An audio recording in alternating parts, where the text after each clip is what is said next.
Good morning बच्चों। आज का हमारा पाठ है सर्वनाम। इस पाठ के अंतर्गत हम सर्वनाम के भेद के विषय में चर्चा करेंगे। तो सबसे पहले सर्वनाम क्या है? सबका नाम, सबके नाम को ही सर्वनाम कहते हैं। अर्थात जिन शब्दों का प्रयोग संज्ञा के स्थान पर किया जाता है उन्हें सर्वनाम कहते हैं। संज्ञा के स्थान पर प्रयोग किए जाने वाले शब्दों को सर्वनाम कहते हैं। चलिए लिख देते हैं। संज्ञा के स्थान पर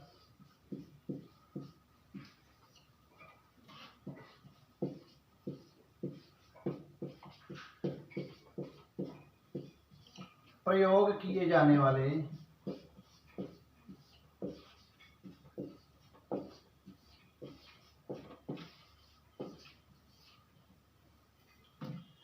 शब्द, संज्ञा के स्थान पर प्रयोग किए जाने वाले शब्दों को सर्वनाम कहते हैं।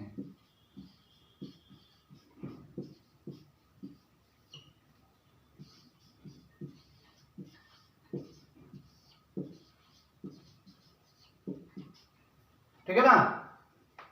अब अगला टॉपिक आता है कि सर्वनाम के कितने भेद हैं। पहले इसका एग्जांपल देख लेते हैं। जैसे आपने कहा राम घर जाता है, यहाँ पे संज्ञा क्या है? राम है।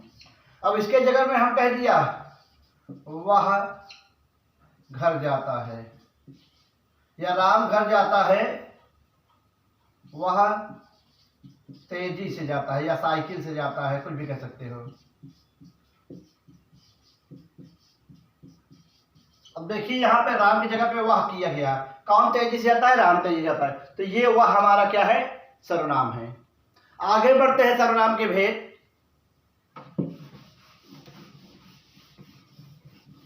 बेटा सर्वनाम के 6 भेद हैं।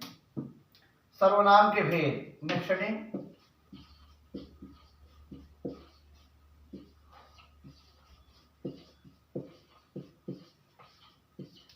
चलिए देखते हैं।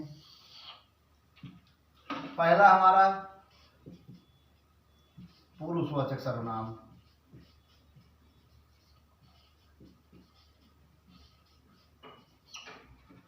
पहला हमारा हो गया पुरुषवाचक। दूसरा अनिश्चयवाचक।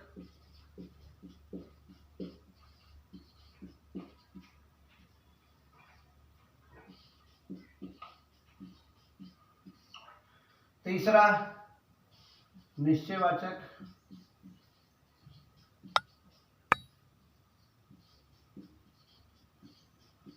चौथा प्रश्नवाचक।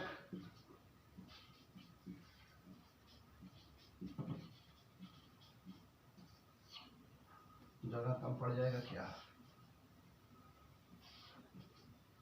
पांचवा संबंधवाचक, निजवाचक पहले ले लो तो चलो। अच्छा, संबंधवाचक।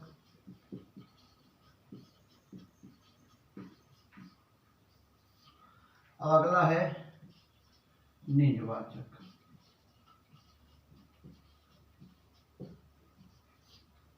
ठीक है ना। ये सर्वनाम के 6 भेद हैं बेटा। सर्वनाम के 6 भेद हैं। पुरुषवाचक, अनिश्चयवाचक, निश्चयवाचक, प्रश्नवाचक, संबंधवाचक और निजवाचक। अब पहला हम लोग देखते हैं पुरुषवाचक सर्वनाम। पुरुषवाचक सर्वनाम।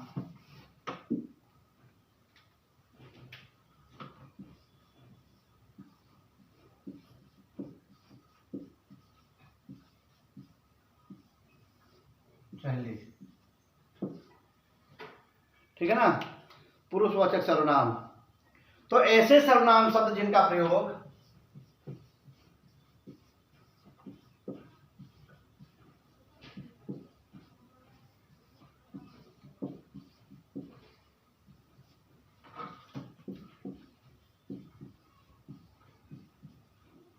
या चलिए हम समझा के एग्जाम्पल दे रहे हैं। बेटा जिन सर्वनाम शब्दों का प्रयोग बोलने वाला अर्थात वक्ता, सुनने वाला अर्थात श्रोता तथा अन्य के लिए किया जाता है उसे पुरुषवाचक सर्वनाम कहते हैं। क्या? ऐसे सर्वनाम शब्द या जिन सर्वनाम शब्दों का प्रयोग बोलने वाले, सुनने वाले तथा अन्य के लिए किया जाता है उन्हें पुरुषवाचक सर्वनाम कहते हैं। जैसे आपने कहा मैं घर जाऊंगा। अब देखिए मैं क्या है, श्रोता के लिए, वक्ता के लिए, खुद के लिए यूज किया जा रहा है, तो यहाँ पे क्या है, पुरुषवाचक सर्वनाम है। यहाँ पे ये वक्ता के लिए, वक्ता अपने लिए यूज कर रहा है मैं को। अब अगला देखिए वह, या पहले तुम घर जाओगे, तुम घर जाओगे। अब देखिए ये तुम किसके लिए आ रहा है, श्रोता के लिए आ रहा है, तो यहाँ पे भी पुरुषवाचक सर्वनाम है। अगला आ गया वे घर जाएंगे और वह घर जाएगा, कुछ भी कह सकते हो, वह घर जाएगा, ठीक है ना। तो यहाँ पे आप क्या कह सकते हो, ये हो गया अन्य के लिए, ठीक है ना। तो ये पुरुषवाचक सर्वनाम है। अब बेटा पुरुषवाचक सर्वनाम के भी 3 भेद होते हैं। पुरुषवाचक सर्वनाम के 3 भेद होते हैं। देखिए कौन कौन से। पुरुषवाचक सर्वनाम के भी 3 भेद होते हैं, देखना है आपको, उत्तम पुरुष, मध्यम पुरुष और अन्य पुरुष। अब पुरुषवाचक सर्वनाम के भेद, पुरुषवाचक के भेद।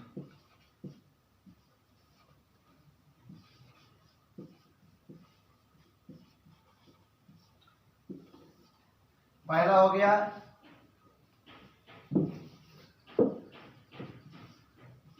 उत्तम पुरुष,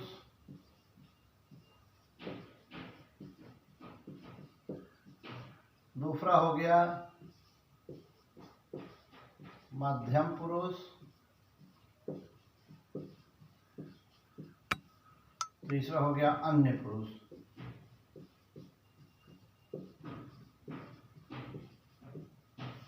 अब इसके अंतर्गत कुछ शब्द आते हैं, देखिए कौन कौन से, देख लेंगे। उत्तम पुरुष वही श्रोता के लिए, मतलब वक्ता जो अपने लिए यूज करता है, ऐसे वर्ड्स जो वक्ता अपने लिए यूज करता है वे उत्तम पुरुषवाचक सर्वनाम कहलाते हैं, ठीक है ना। जैसे मैं, मेरा, हम, हमारा, मुझे। मैं, मेरा, हम, हमारा, मुझे।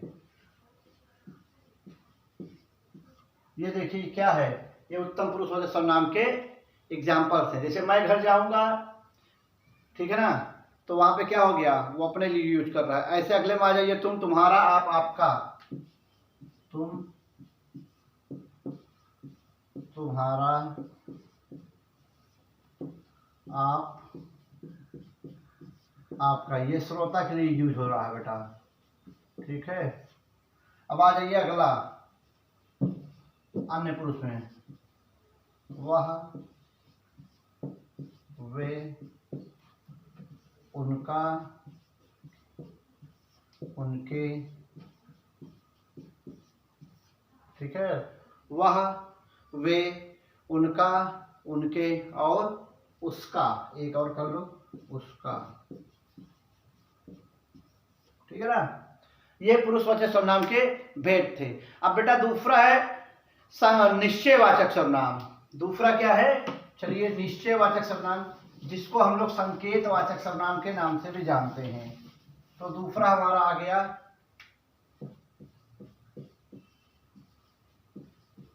निश्चयवाचक।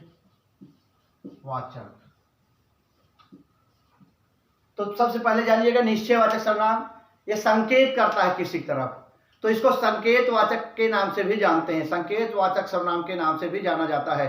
तो ऐसे सर्वनाम शब्द, ध्यान दीजिएगा, ऐसे सर्वनाम शब्द जिनका प्रयोग किसी निश्चित व्यक्ति अथवा वस्तु की ओर संकेत करने के लिए किया जाता है उन्हें निश्चयवाचक या संकेतवाचक सर्वनाम कहते हैं। ध्यान दीजिएगा, ऐसे सर्वनाम शब्द जिनका प्रयोग किसी निश्चित व्यक्ति या वस्तु की ओर संकेत करने के लिए किया जाता है उन्हें निश्चयवाचक अथवा संकेतवाचक सर्वनाम कहते हैं। जैसे आपने कहा वह मेरा घर है, देखिए वह मेरा घर है, वह मेरा, अब देखिए वह संकेत कर रहा है ना, संकेत कर रहा है घर की तरफ बेटा, ठीक है ना। और यह एक और ले लो, यह मेरी पुस्तक है या यह मेरी कलम है। अब ये यह देखो संकेत कर रहा है कलम की तरफ, ठीक है ना, यह मेरी कलम है संकेत कर रहा है। तो ये क्या हो गया, निश्चयवाचक सर्वनाम हो गया। अब अगला आ जाइए अनिश्चयवाचक सर्वनाम, इसमें आ जोड़ दो अनिश्चयवाचक सर्वनाम। चलिए, ऐसे सर्वनाम शब्द जो किसी निश्चित व्यक्ति अथवा वस्तु की ओर संकेत, ऐसे सर्वनाम शब्द जो किसी निश्चित व्यक्ति अथवा वस्तु का बोध नहीं कराते हैं, जो किसी निश्चित व्यक्ति अथवा वस्तु का बोध नहीं कराते हैं, अनिश्चयवाचक सर्वनाम कहलाते हैं। जैसे आपने कहा दूध में कुछ पड़ा है, देखिएगा दूध में कुछ पड़ा है, अब क्या पड़ा है नहीं पता हो रहा है, कुछ पड़ा है। अब ये कुछ क्या हो गया हमारा, कुछ अनिश्चयवाचक सर्वनाम हो गया, ठीक है ना, अनिश्चयवाचक सर्वनाम हो गया। अब आपने एक और कह दिया दरवाजे पर कोई खड़ा है, दरवाजे पर कोई खड़ा है, देखिए अब कौन खड़ा है नहीं पता है लेकिन कोई खड़ा है, दरवाजे पर कोई क्या हो गया हमारा, ये हमारा अनिश्चयवाचक सर्वनाम हो गया।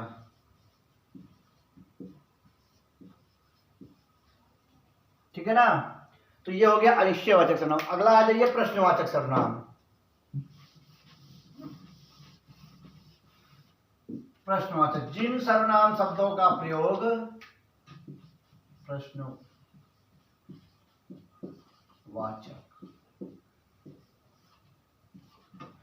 तो जिन सर्वनाम शब्दों का प्रयोग प्रश्न पूछने के लिए किया जाता है उन्हें प्रश्नवाचक सर्वनाम कहते हैं। ध्यान दीजिएगा, जिन सर्वनाम शब्दों का प्रयोग प्रश्न पूछने के लिए किया जाता है उन्हें प्रश्नवाचक सर्वनाम कहते हैं। जैसे आपने कहा तुम कौन हो, तुम कौन हो, यहां देखिए प्रश्न पूछा जा रहा है और ये कौन हमारा क्या है, ये प्रश्नवाचक सर्वनाम है। ठीक है, अब आपने अभी तक हमने क्या कहा, दरवाजे पर कोई खड़ा है अनिश्चयवाचक, अब उसी को कर दो दरवाजे पर कौन खड़ा है, प्रश्नवाचक बन गया। दरवाजे पर अब ये पूछा जा रहा है कौन खड़ा है। और एक चीज ध्यान दीजिएगा कि प्रश्नवाचक सर्वनाम के लास्ट में प्रश्नवाचक का आपको चिन्ह जरूर मिलेगा, ठीक है ना, ध्यान दीजिएगा इस चीज का। आगे बढ़ते हैं संबंधवाचक सर्वनाम, ये संबंध बताते हैं, ठीक है ना।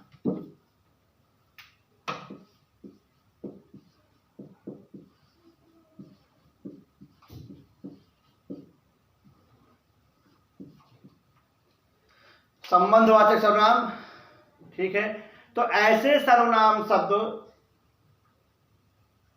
जिनका प्रयोग वाक्य में आए शब्दों का, ऐसे सर्वनाम शब्द जिनका प्रयोग वाक्य में आए शब्दों का परस्पर संबंध बताने के लिए किया जाता है उन्हें संबंधवाचक सर्वनाम कहते हैं। ठीक है ना, जैसे आपने कहा जो पढ़ेगा वह पास होगा, जो पढ़ेगा, जाहिर सी बात है जो पढ़ेगा वो पास होगा।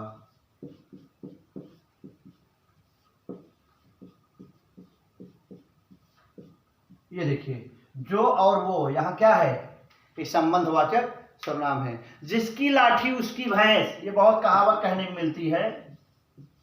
तो जिसकी लाठी उसी की भैंस, जिसकी लाठी उसकी भैंस।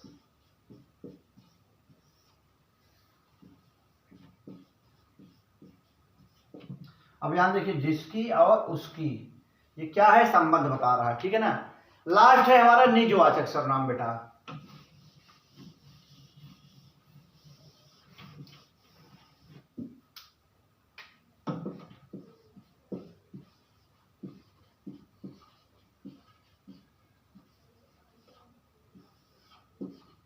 चलिए, निजवाचक सर्वनाम, तो ऐसे सर्वनाम शब्द जिनका प्रयोग वक्ता या कर्ता खुद के लिए करता है, ठीक है ना, जिनका प्रयोग कर्ता के साथ स्वयं के लिए किया जाता है, उसे निजवाचक सर्वनाम कहते हैं। जैसे मैं अपना काम स्वयं करता हूं, मैं अपना काम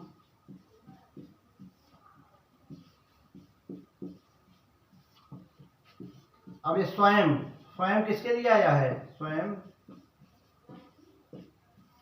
करता। अब स्वयं किसके लिए आया, मैं के लिए आया है। अब स्वयं हमारा क्या हो गया, निजवाचक सर्वनाम। तो जिन सर्वनाम शब्दों का प्रयोग कर्ता के साथ स्वयं के लिए किया जाता है, उसे निजवाचक सर्वनाम कहते हैं। एक एग्जांपल लो, मैं अपने आप पढ़ लूंगा, मैं अपने आप। अब देखिए, ये अपने आप मैं के लिए आया है, पढ़ लूंगा, ठीक है ना। ये आपका हो गया छठा निजवाचक सर्वनाम। मैं आशा करता हूं आप लोगों को ये चैप्टर समझ में आया होगा। अगले चैप्टर के साथ फिर मिलेंगे।